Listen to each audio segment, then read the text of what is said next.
if your goals don't scare you, then they're not big enough. Oh, snap. All right. Hey, everyone. This is Brittany Ransom, and you're listening to the Apprentice podcast. If you hear all the noise, we are at a gym right now. I'm with Jon Murray, and he is the CEO of Seven Figure Trends. So I'm happy to have him on the podcast. And so, yeah, we'll just be working out something a little different, but I'm excited about it. So we'll go ahead and start and get into the conversation a little bit. Definitely. But yeah, so like, tell me about who you are and what you do, I guess. Yeah. Yeah, so for those who don't know, my name is Jonathon Murray, the owner of Seven Figure Trends. Currently right now, a little background, military brat, grew up moving from place to place. Down here right now, work at Boeing, as a mechanical engineer. And then that's my day job, my 9 to 5. And then my 5 to 9 or 5 to 12 is this business. So Seven Figure Trends is athletic streetwear. So just things you can wear actively, but also just everyday stylish streetwear that you can wear, everyday lifestyle. So Snap. Dang, I know you literally worked at Boeing. Snap. Yeah. So you said 9 to 5, 5 to 12. Lord, okay, snap. And how long have you started Seven Figure Trends, or like when did you start that? So Seven Figure Trends is about a year and 2 months old. So, okay. Oh, snap. About April of last year is when I started it. Oh, dang. Okay. Yeah, so I'm scared of you. Brand new. So it's been like a year and a half, you say? But you already been mentioned on like what, USA Today, Fox News, like, what is it, Bazinga? Is that how you say it? Yeah. Yeah, let's say, what's it like being to have that kind of like confirmation, like what, year and a half in, like less than a year and a half in, like, what's that like? Yeah, I mean, it's just really just kind of what we were talking about before, just really going out there, trying to find those connections, promotion, and just really getting your business out there, because it's just a matter of, you can have a great product or a great idea, but if nobody really knows about it, then how good is it? You know what I mean? Yeah. So getting out there, getting featured in articles, getting on social media, promoting your business is like probably one of the most important things, because it'll help you grow, help you expand. So it definitely makes you feel good when you see your brand and your business out there just kind of growing and expanding. Just lets you know that all the work and all the effort and time you put in it is coming to fruition. So Yeah, I bet. That's really cool. Do you have like a method of how you network, or you just kind of like go out and find people and just talk about your product every day? Really just kind of what you're saying, just going out there networking. Nothing really beats that. Yeah. Naturally, I'm a very introverted person. Oh, yeah. So and that's kind of how I was growing up in the military and everything like that. Oh, yeah. Bouncing from place to place, you kind of stick to yourself a little bit. But once you start a business, it's very important to actually go out there and connect and make connections with people, because you never know who you're gonna find. You never know who's gonna know what. You never know who can connect you to other people. So going out there, making those connections is really probably the most important thing. Oh, that's nice. And it's really cool because are your parents in the military? They were. So my dad served 28 years in the Army. Yeah. He just retired about 2 years ago. So. Oh, really cool. Dang, yeah. Both my parents in the military too. Okay. So I was like, oh, military, Definitely. love it. That's so cool. Love to see that. Yeah, but yes, I definitely get it in that area. But that's really cool that you think, like, I guess moving around kind of help you adapt to different environments. Definitely. Yeah. Yeah, because I mean, ultimately, like, you move from place to place, you get to know how people operate, make friends, but it's like a bittersweet kind of thing. You make friends, but then you leave them. You make friends and you leave them, and then ultimately, I feel like it's definitely something that matures you though too. But ultimately, I think it's helped me business-wise, because you know how to connect and you know how to talk to people as well. Like, you're naturally introverted, but at the same time, you know how to like conversate and you know how to like talk with people, make those connections. So Nice, nice. Yeah, 'cause the only way to get around is if Yeah, no one knows you again. Like, all right, let's what didn't work last time. What can work this time? Yeah. Yeah. And ultimately, like, if you're not really out there connecting with people, just chilling at the house, and it's not really, your business isn't really gonna grow. Like, at the end of the day, like, you may hate socializing, you may hate, you know, being outside of your comfort zone, but that's kind of all it is at the end of the day. Like, once you kind of get outside your comfort zone and you really make those leaps and bounds to go out to the bar. If you're not really, if you don't really go out to the bar, you know, you never know you can meet at the bar. Go, you never know you meet at church. You never know you can meet at the gym. Like, my business, like, most of my customers come from the gym. Okay. So they'll see me wearing it. Where'd you get that from? They see, you know, I've built connections outside of the gym from the gym too. And that's, to be honest, that's kind of why I wanted to start it when I came here. Yeah. So it's, you never know. That's really cool. Snap. And you've been, how long have you lived in Huntsville? This is actually my second time in Huntsville. I lived in Huntsville, I think it was like 2003, 2004. Yeah. Then I ended up moving again. And I came back around 2019, 2018, right before COVID. And then, I've been here ever since, so about four years or so. Oh, cool. That's really cool. Yeah, definitely. Dang. And why gym clothes? Or why clothes in general? I know that's a real big industry. Yeah, so I mean, my whole life, like I was telling you before, like, I've always been an athlete. I've always been into fitness, always been into working out and everything like that. And that's just kind of been a major part of my life. Like I said, I've been doing football, track, I've done soccer, basketball. But ultimately, when I went to when I graduated and everything, I came back here, kind of get close to family and everything like that. And that's kind of like I was saying, when COVID and stuff took place. So I was working at the time, but then they decided to let a lot of people off. So I was one of those people. So I had to eventually move back in with family and stuff like that. Then kind of got a little depression, this and the third. But it was one day, it was funny because my brother, he came back from college and he was kind of jacked. So I was like, dang, I was at that point where I was never really going out, sleeping all day. You know kind of how depression is. Like, you never want to do anything. But then when he came back home, I was just like, dang, like, I need to get my life together. Yeah. Oh wow. So, started going to Phase, started going to the gym. I think I was weighing like about 175, 180 at the time. Yeah. Now I'm like 220-ish. Oh snap! Gained a lot of muscle. Mentally, I got a lot better. And it's crazy kind of how everything aligned, because I ended up getting the job I work at now at Boeing. And I was just like, going to the gym has kind of helped me with so many things at that point in time. Yeah. I've always been into fashion. Why not start a brand, you know, around fitness, around ultimately becoming your better self. Yeah. So that's kind of where Seven Figure Trend started. And I wanted it to kind of stem from, you know, being active, but also having that seven-figure mindset. You know, ultimately, when you attribute seven figures, you attribute it to money, right? Yeah. You attribute it to, you know, you made it, you're at that best version of yourself. But I want to attribute it to every aspect of your life. So spiritually, everything in your life comes first from your mind, your mindset. So I want to attribute it to seven-figure mindset, a seven-figure, you know, physicality, a seven-figure, you know, financial bank account. So like every aspect of your life, wanting to be that seven-figure version of yourself, the best version of yourself. So that's kind of where it came from. Oh wow, I love that. I love that vision too. Yeah. You're right. Oh snap. Has it been, I guess with that, especially with your experience too, has it been kind of easy being able to impart that vision into other people, into like a team or to people who buy your products?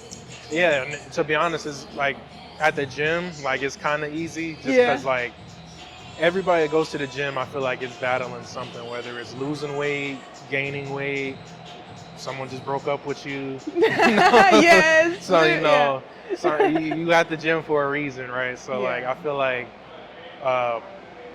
telling that vision, telling that story is something that a lot of people can relate to. And ultimately, I feel like a lot of people, buy into what you have because of that story. Yeah. You may have a good product or a cool product, but what are you about, kind of thing. So like, Yeah. if you have a good vision, a good story, a good background, I feel like that's what kind of sticks people to what you have going on. So. Yeah. Oh snap! I love that. What are those? 30, 35? 35, yeah. Yeah, I'm not there yet. Not there yet. You get there. Yeah. I do want to ask you about like your time. You said when you were facing depression and everything.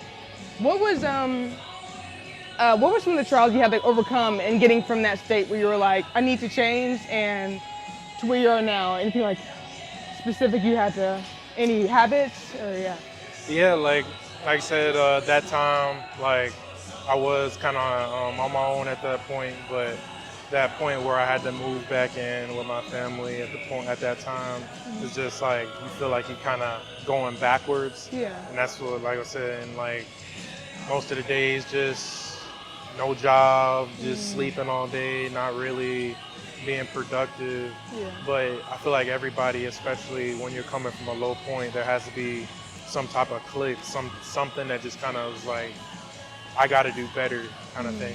And I think it's just realizing what my vision is, and that's ultimately to become, successful, make those 7 figures, inspire other people. So I was like, I can't do that sleeping all day. I can't do that not doing anything. Like I wasn't even applying for jobs at the time. Like I was just like at that point where it's just like, it's whatever. Like, Man. But like I said, my brother was a good point as well. It's just like, I feel like it was something where it's like, I can't let other people around me elevate and continue, and I'm just staying stagnant. So I was like, I went back to what I'm good at, which was being active, being physical, going to the gym and everything like that. Because that's, like I said, that's what I've done my whole life, playing sports. So I was just like, let me get back to the root. And ultimately, that's what kind of helped me with everything. Like I feel like the gym, whether you're whatever you're dealing with, like I said, going back to what we were saying, whether you're facing depression, whether you're trying to find yourself, whether you're trying to gain weight, lose weight, whatever the case may be, the gym is something that's kind of like, it's a therapy in a way. Like you're always going to leave the gym feeling better than when you came in. Yeah. So going to the gym a lot kind of inspired me, like, dang, like I need to get back on it. Started applying for jobs, started really kind of envisioning where I see myself in the future. Like I said, that's kind of what inspired me to start my business I wanted to. Yeah. I've always wanted to start a business anyway. Yeah. And I feel like I'm naturally a hustler. Like ultimately, I don't want to be able to work my whole life. I want to be able to own multiple businesses and stuff like that. Yeah. So, really, once I started changing those habits, I was just like, I'm gonna allow this to be the brand I start going in that direction with. So.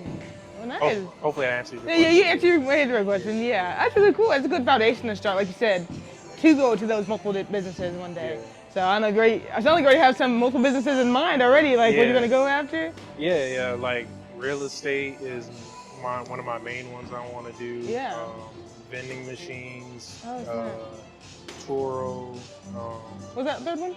Turo. Turo's like Airbnb but for cars. Like you can, like say for instance, the car I have, I can put that on the Turo app, and like people who want to go to the airport, people who coming from the airport, people who, let's say, don't want to go through like Enterprise or car rental service can rent out your car. You can charge $60, $70, $100+ a day to rent out your car, and that's an income right there. And you don't have to be present for that. Yeah. It just that's the kind of income I want to go after. Stuff that I don't have to naturally be hands-on with the business. Like vending machines is another one. You set it down in a good area. All you gotta do is collect the money, restock. Like real estate, having multiple rental properties, like duplexes, triplexes, commercial stuff. That's a whole deep dive in itself, real estate. Ooh, I'd say. I would like to get into it, but I need to set that time in place to actually like read over everything. And I real. mean, to be honest, YouTube University, that's like the best place to Really? Yeah. Anybody you recommend? I'm subscribed to a couple people I can send you. Yeah, for the sake of the podcast, no, you are all good. Don't even worry about it. Right. People find it. You can do it to me. Yeah. Awesome. That's really cool. So I guess I think I've heard like online that I guess something wise to do is to make sure your time is valuable and everything. Do you kind of agree that time is like almost, I don't know how to say this right, time is more valuable than money, or I don't know how, or time is more important than money, or how would you? Time is the most important asset you have because you don't get that back. You can be broke and you can make that back the next day or the next month, next year, but time, you can't go back to yesterday. You can't go back last year. Time is always something that's moving forward. You can't get back. So at the end of the day, like, even if you have a profitable business, you're still an employee of that business if you're constantly having to be hands-on with it. Like, you really don't get time freedom unless you actually have a business that is working when you're not present. I don't know if you've read Robert Kiyosaki's The Cash Flow Quadrant. Okay, I haven't read that one. I've read Rich Dad Poor Dad, but I haven't read The Cash Flow Quadrant. Yeah, I believe he breaks it up into employee, self-employed, business owner, and investor. So like employee is like, you're working your typical 9 to 5, you're trading your time for money. Self-employed is you're owning your own business, but you're an employee of that business. You're still trading your time for money. Like, you have more time than I would say most people in a company that you're working for, but you're still working for it, so you still don't have that time aspect. Business owner is when you detach yourself from your business and you have employees working for you, so you still have your business growing and getting better, and you're still, you may be doing little things from here and there, but you don't have to naturally be present. Like, I could go to Jamaica tomorrow, look at my phone, and I still made money, kind of thing. That's what, business owner. And then investor is you're leveraging your money to make money, more money. Whether you're investing it in real estate, stocks, whatever. So that's kind of how he breaks it down in the book. But that's definitely a good read. It'll kind of categorize different aspects of being like making money. So that's really cool. I need to read that. I know I'm an audiobook person. I'm an audiobook person too. Cool. Yeah, because I need to get back to physically reading at some point, but we'll see. We'll see at some point in life. I mean, to be honest, it's just a matter of like what works for you. Like, everyone's talking about books, but if it's like you comprehend stuff better when you're listening to it, then that's what works for you. Someone else, they may need to physically read a book. I'm one of those people who audiobook, because you can listen to it in the car, in the shower, when you're sleeping. Like, it's so nice. So yeah, I mean, it's just whatever works for you. So. Okay. I know we were talking earlier, and you were talking about how you like to do, was it mind maps, is that how you said? Yeah, mind maps. Could you describe that a little bit, what that's all about? Yeah, mind mapping is just really setting a vision for your business, or even just in life. Mind map doesn't necessarily have to correlate to a business, but a mind map is just something where you're setting those goals for whatever your ultimate vision is. So let's say for instance you have a business, where do you see yourself in 5 years, 10 years, 30 years from now? The one thing is, most people have some type of goal, but they don't really have those those steps to get to that goal. They just say, hey, I want to make $1 million. But how are you going to make that $1 million? You got to set those goals on, I need to start a business. I need to make sure I'm making this much a month. I need to make sure I'm advertising to this many people. I need to make sure I have this many customers. I need to make sure I expand to here.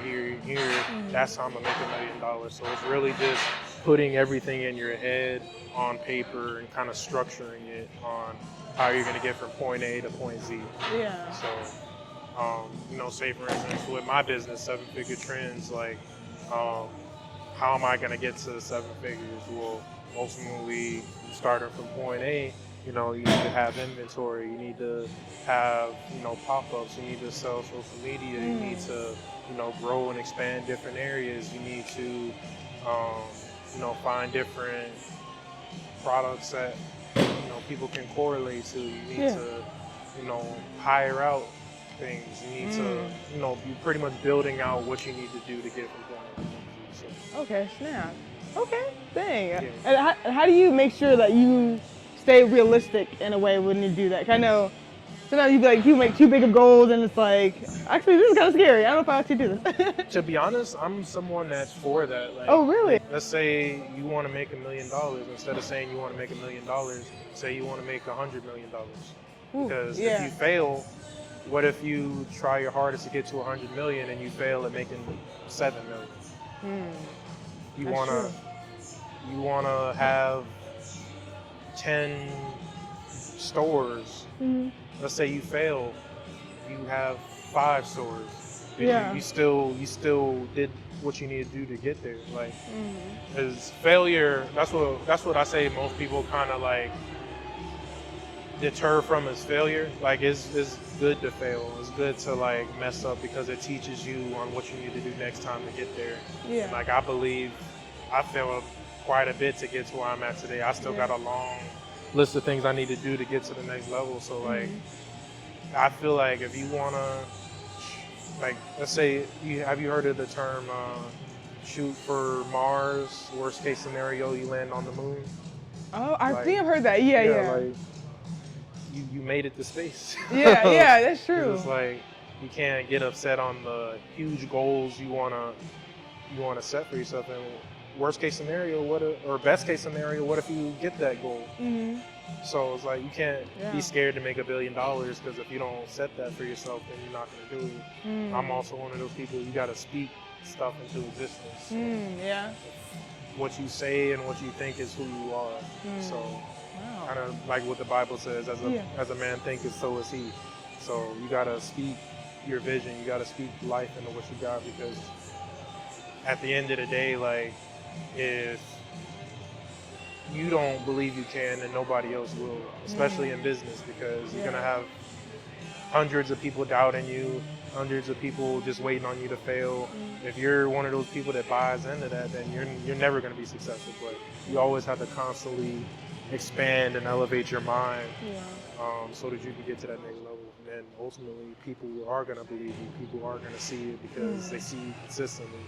Like, I started my business, people didn't really think I was gonna take this seriously, but now people are, oh, okay, you hit 1,000 followers. Oh, you made it to here, here, and here. Oh, I constantly see you. Was because I was consistent with my goals, consistent with my vision, consistent with waking up every day and hustling with it.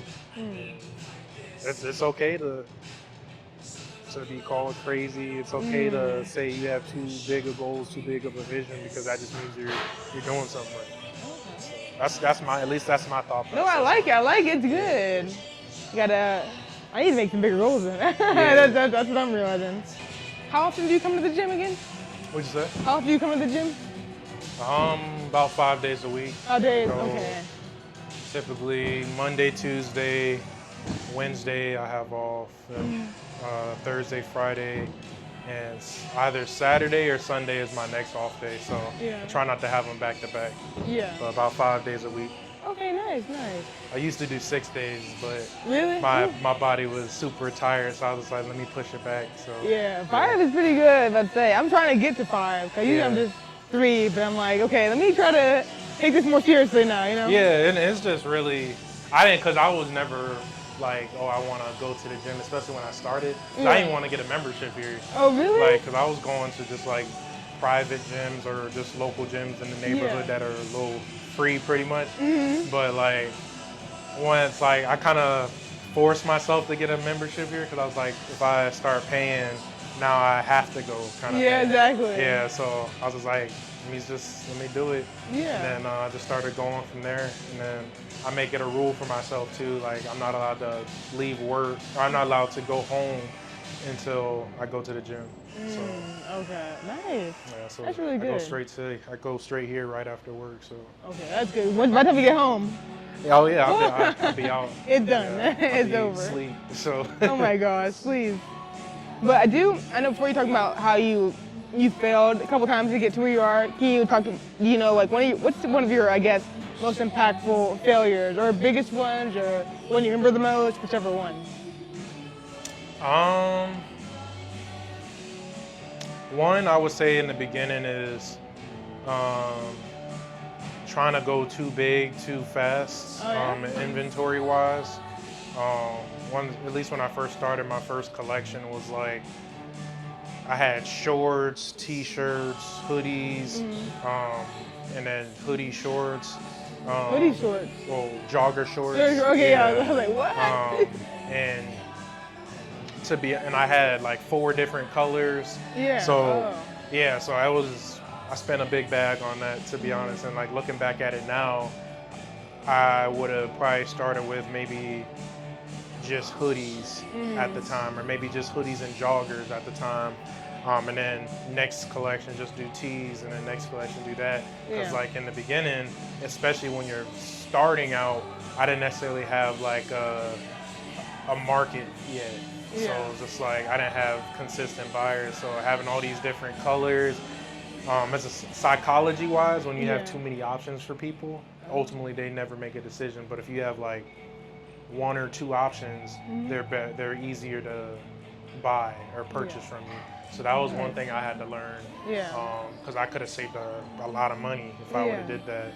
And then really just investing into your foundation too. So whether it's just accounting, taxes, all that kind of stuff. Because I think it was when tax season came around, I was having to backtrack a lot of different things and ultimately having to pay money to backtrack. So I feel like not starting out too big or too ambitiously, and as well making sure you have a solid foundation for your business to stand on. So that's 2 of the biggest things I learned, because I could, especially the inventory wise, I could have saved me a lot of money in the beginning. I could have put in marketing, I could have put in other areas to grow it faster. So What would you say, I guess, is the biggest reason of your growth? Is it the marketing aspect? Is it like is it the products, or what do you? I'll say consistency. Consistency? To be honest, I'm not the best marketer, but I am consistent with it. I'm not the best I know another example. I'm not the best when it comes to a lot of different things, but I'm consistent with a lot of things. So like I would say, especially like one pop-up shop that I did that I'm consistent now with is the one I do every Thursday. When I first started with it, I was making like maybe $50, sometimes $0, $50 again, and from a business standpoint, that's not good at all. And there was a point where I was like, maybe I need to try something else, maybe I need to pivot, but I kept sticking with it, and now I'm multiple $100s, sometimes over $1,000, stuff like that. And it was all because I stuck with it and people kept seeing it, especially with like social media too. Like in the beginning, people would see it but not follow, or people would follow you but not purchase. But when I constantly post and constantly putting this in your face, people kind of got that trust, and people kind of got more familiar with what the vision is, what the brand name is, and ultimately wanted to support. So that's the biggest thing I think, advice-wise, I could give to people just starting out is like, don't feel bad in the beginning if nobody's buying what you're selling or nobody's coming to you. As long as you're consistent with what you got going on, and as long as you're making those connections too, you're gonna grow. But if you lack the consistency, your business is never gonna grow. So that's one thing I would say.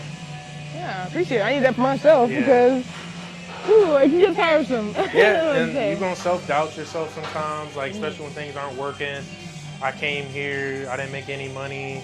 Like, what's the point of continuing to do this? But like, if you constantly keep doing it, like you're gonna get results. Like Yeah. and that's why like those audio books are just self belief Yeah. is really what is that fuel to kind of keep you going. Because like I said, like nobody, I'm just be honest, especially starting a business, nobody's gonna believe in you. Even you can even say like friends and family, like they probably be the first to not believe in you.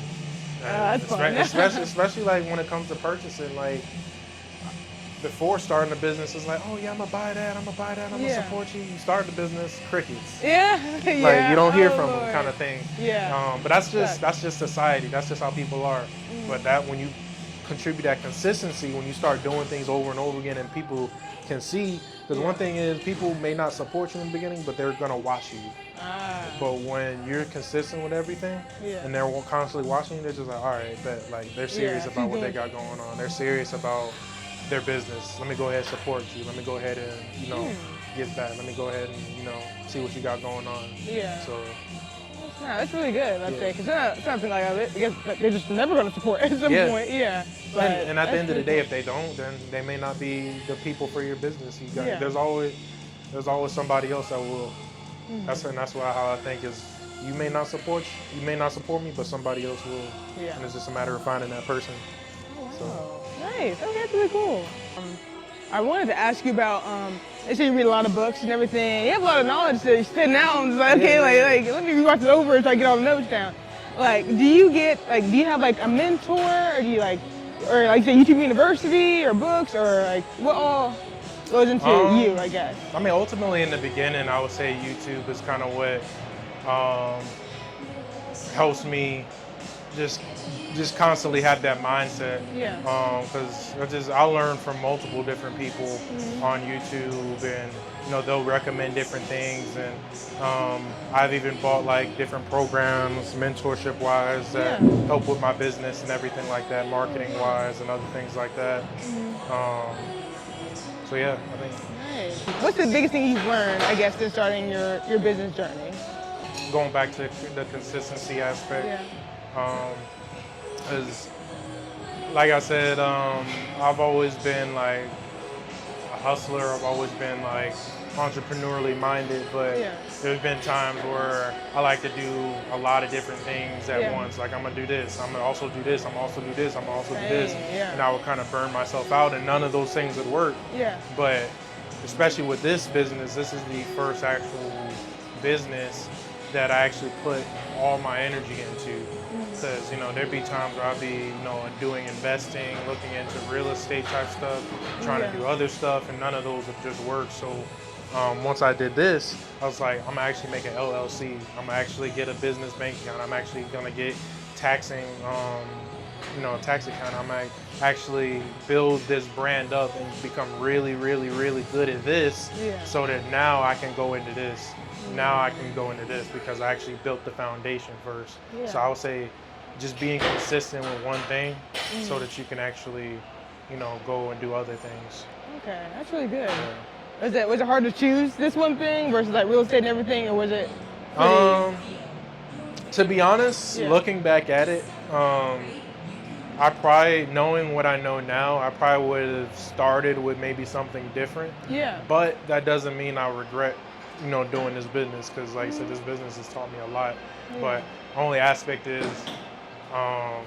the hands-on aspect of it. There are a lot of other different businesses you probably could start that may not be as hands-on intensive, but ultimately this business, especially going all in, has taught me so many different things on how a business runs, what's needed to grow it, what the people you need around you, all those different things. So once you have, especially me being in the beginning too, I still got a lot of different places to take this, and I have a lot of different things I want to do for this business to see it grow. So, like I said, I'm still in the beginning, but I definitely don't regret where I'm at, because it's taught me where I'm gonna go. Yeah, so, that's awesome. Yeah. And do you think has accountability played a really big part, like with friends, family, or anybody else? Because like I said, the people you have around you can be a big influence in where you go to as well. Because they say, I don't know if you've heard the term, like you have 6 lazy people around you, odds are you're going to be the 7th one. Yeah. You have, I haven't heard that one. You have no, 6 rich people around you, odds are you're going to be that 7th. So your circle is definitely important, because if you don't have the right-minded people around you, then that's going to then leak into your mindset. So if you have people doubting you, saying, oh, your podcast isn't going to do anything, I don't think you're going to go that far, you keep hearing that over and over again, you're going to ultimately start believing it, right? But if you have people around you saying, let me help you with this, I think your podcast is going to reach 1 million people, reach all these different people. It's going to help so many different people. Ultimately, that's going to help your mindset and help your belief system, so you can go out and do those things. So it's really important to keep like-minded people around you, or also be the dumbest person in the room. I don't know if you heard that. If you're the smartest person in the room, you're in the wrong room. Yeah, I'd say. You always want to surround yourself with people who are higher the level of thinking, or have been better, who have been places that you haven't been. So hanging around people that have successful podcasts, then they're going to be able to give you advice on steps to take to have a successful podcast. Being surrounded people that have successful clothing brands, then you're going to learn from them, learn from their mistakes, ultimately take less time to get to where they are. So that's why it's important to have a good circle. Yeah. And how do you find those spaces? Like, I know there's how do you find those spaces? Or get into those spaces? Just ultimately connections. Like I said, just going out, being social, connecting with people, because you never know who you're going to run into. You can run into, I've ran into people who here have very successful businesses. So just networking and connecting with them, then in return they can help me, finding like clubs or groups in Huntsville, because they're I think it's called BNI. That's one thing I'm a part of. That's a social group in Huntsville. It's literally all entrepreneurs, like-minded people who just have meetings every week, and they just help other people in that group elevate their business. Oh, I love that. Yeah. Also, like I said, just finding people, just really, like I said, just socializing, connecting, networking with other people, and just building off of each other. You never know, you may find someone that is just starting their podcast. There's a lot of game that you can give them to help them, vice versa. So I'll just say, just being out there, socializing, connecting, going to events, and you never know who you run into. Okay. Yeah. And a little cheat code too. Involves money, but YouTube, not YouTube. YouTube, Facebook, Instagram. Literally just searching for a mentor, finding successful podcasters or clothing brands or whatever niche you're into. Finding people who are already successful. Shoot them a DM, shoot them a message saying, how much is it going to cost for you to mentor me? Just being straight up with it. And you never know where that can lead to, like I said. So. Nice. Okay. Did you grow up in Huntsville? Or you said you moved around a couple times? Yeah. I grew up pretty much. I grew up in about 12 different states growing up. So I was born in. Even where I was born is kind of finicky, because I was born in Fort Campbell, which is like between Kentucky, Tennessee. Really? Area. Me too. You were born in Fort Campbell? Yeah, I was always like Tennessee, Kentucky, I don't know. Oh, but wow. Wow, that's so cool. Yeah, that's crazy. Dang. Yeah. Cool connection. But that's really cool. Yeah, I moved to Kansas, moved to Huntsville, Virginia, Texas, New Mexico, Arizona, South Dakota is where I went to college at. A lot of different places. So. Yeah, a lot of places. Oh, Lord. I didn't remember that all like that, but that's really cool. If you had to give yourself advice when you were at that point, especially like when you were at that point when you were like in that very low point, not really sure what was next for you in life, what advice would you give yourself at that point? I would just tell myself that, it's okay. Like, failure is a part of the process. Like, failure, especially, like I said, when you're at that low point, that's what teaches you on what you need to do to get back to where you were. Like, that point, I never regret that point in my life because it's like that's what was that turning point for me. That's what elevated me to get to where I'm at today. And it's just, I would just tell myself, like, keep going, like, keep pushing, like, no matter how many times you fail, you got to get back up. Like, that's where kind of the terminology for the brand is 7-figure trends. You will not outwork me. As long as you're putting in that work every single day to get to where you want to be, like, you're not going to be at that point for very long. So I would just say keep going, like, don't quit. That's the biggest part, is don't quit. Like, it may be depressing, it may be sad, like you may be going through a lot, you may feel like just nobody cares, nobody, whatever the case may be, just keep going, because it's like God is putting you through that test because he's trying to see if you're deserving of where he's going to get you to. So yeah, that's deep right there. They don't call it testimony for a reason. Yeah. Testimony without the test. Well, I never heard that. Okay, with the word. Okay, word. Got you. All right. If you're willing to share, what do you think's next for you? Is it growing the business? Is it another business, or? Yeah, just really continuing to grow this brand, grow this business, expand. I want to get into different areas other than just Huntsville. Yeah. But really just put my stamp here. You know, I have a big presence here at FaZe. I want to build other connections with other gyms and other businesses locally, so that I can ultimately get the brand to a consistent revenue point per month. And then ultimately, like I said, just expanding, really starting to hire out other people to get it to the point to where, like I said, I don't have to be present in the brand, but it's still growing. So just pretty much building the foundation of the brand still, ultimately to the point to where we can just scale and get it bigger. So. Oh, nice. I'm excited. I'm excited for you. Definitely. A lot of big things ahead. What, you said a year and a half? Gosh, that's it. You're doing big things. I appreciate it. Yeah, still got a long way to go, but we pushing. Yeah, I would say, hey, but you're making good track right now, Definitely. so you're good. Well, thank you. I'm so happy to have you on the podcast. It's been really nice, really inspiring. I say, but like all these different advice coming out, I'm just like, okay, snap. Yeah, I love it. Perfect. And that's it. Thank you so much. Definitely. Okay, I'm happy.